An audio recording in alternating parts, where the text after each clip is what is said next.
The first big question you'll need to ask when creating your Kindle book is, what niche are you going to try and compete in? This is actually one of the most important decisions you'll make in the entire process, as it will determine the audience for your ebook, the marketing options available to you, the amount of competition, and much more.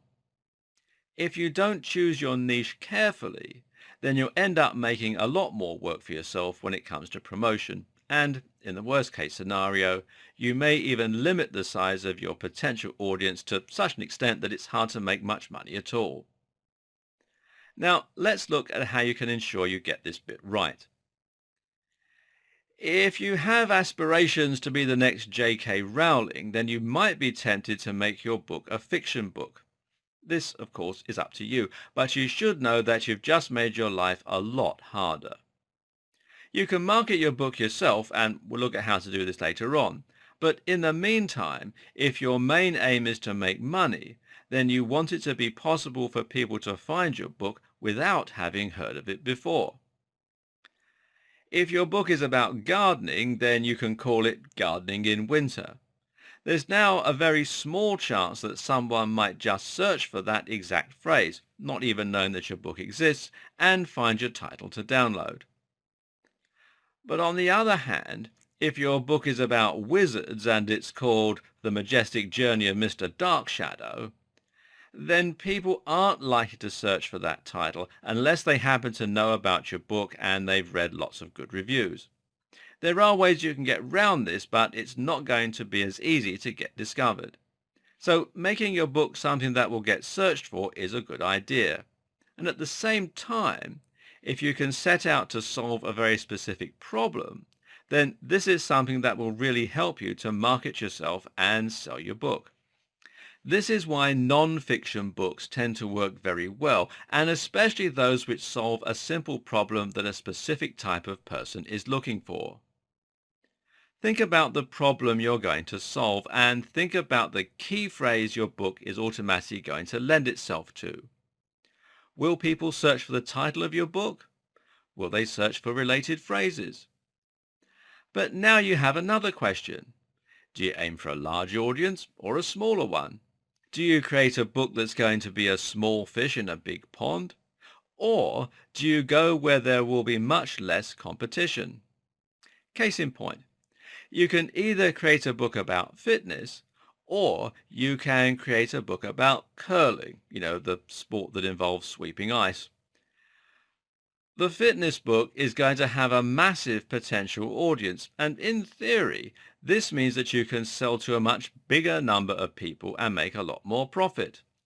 But on the other hand, that fitness book will also have the challenge of needing to stand out in a very crowded marketplace.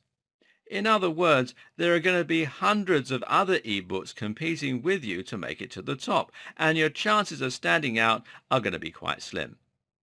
Things get worse when you consider that some of those publishers are going to be massive corporations with millions of dollars to spend on marketing.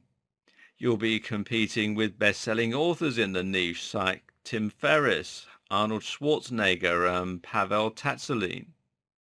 Call your book Fitness 101 and you're setting yourself up for failure. Conversely, when you create a book on curling, you're going to find it much easier to stand out. Post to a curling forum that you've just released a new book on their favorite topic, and this will probably be enough to lead to a number of rapid downloads.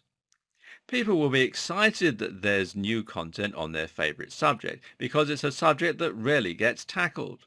What's more, you have clear places to go to promote yourself, your curling forums and Reddit pages, for example.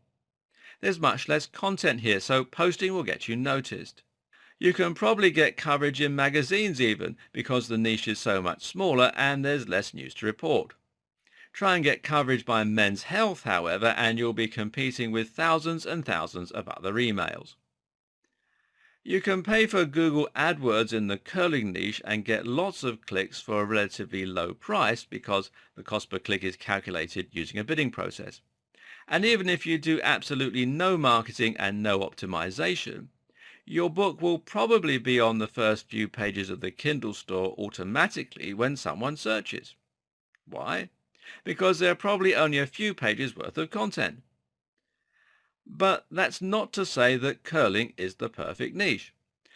Of that small audience of people interested in curling, you're only going to manage to convince a small percentage that they should read your book.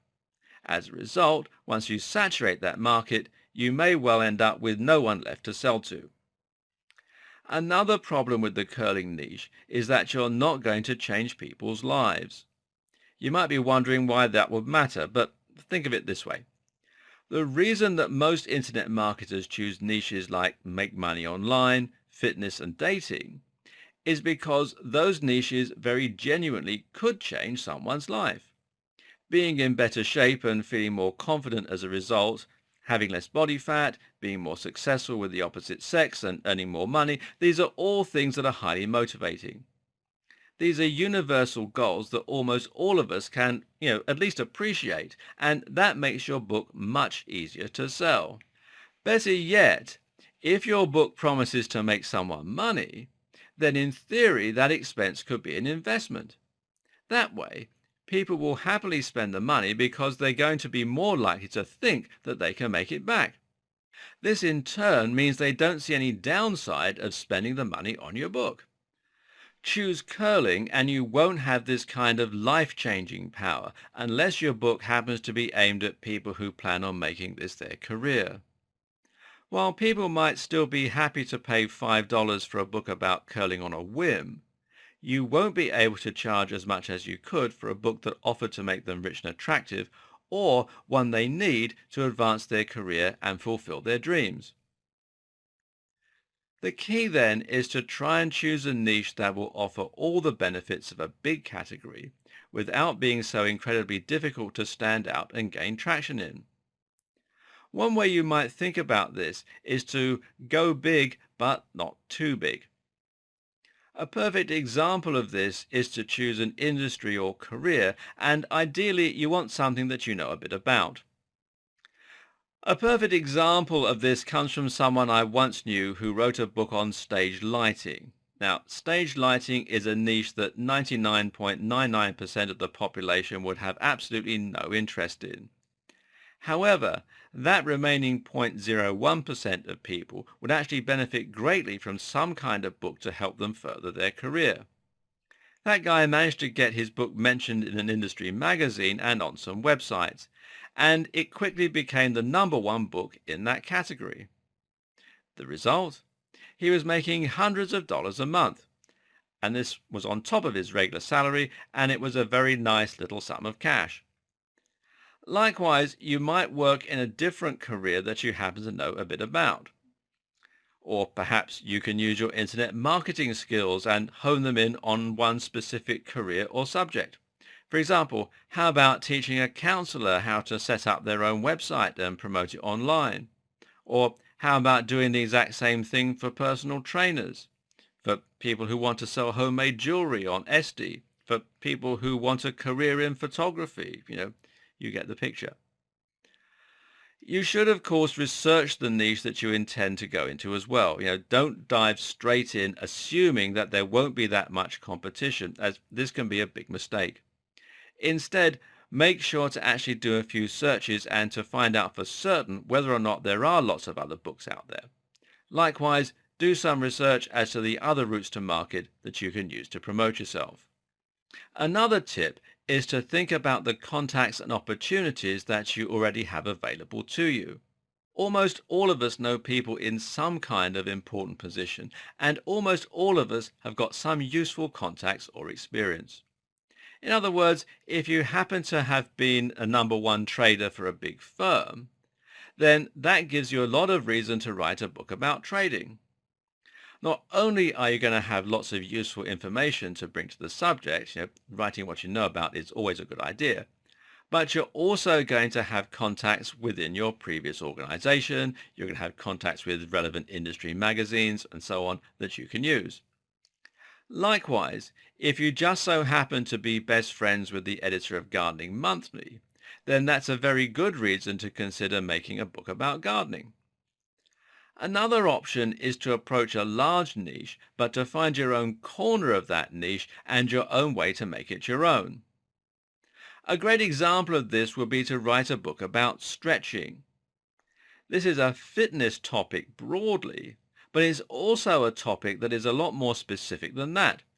If someone wants to improve their flexibility, then you stand a better chance of getting noticed.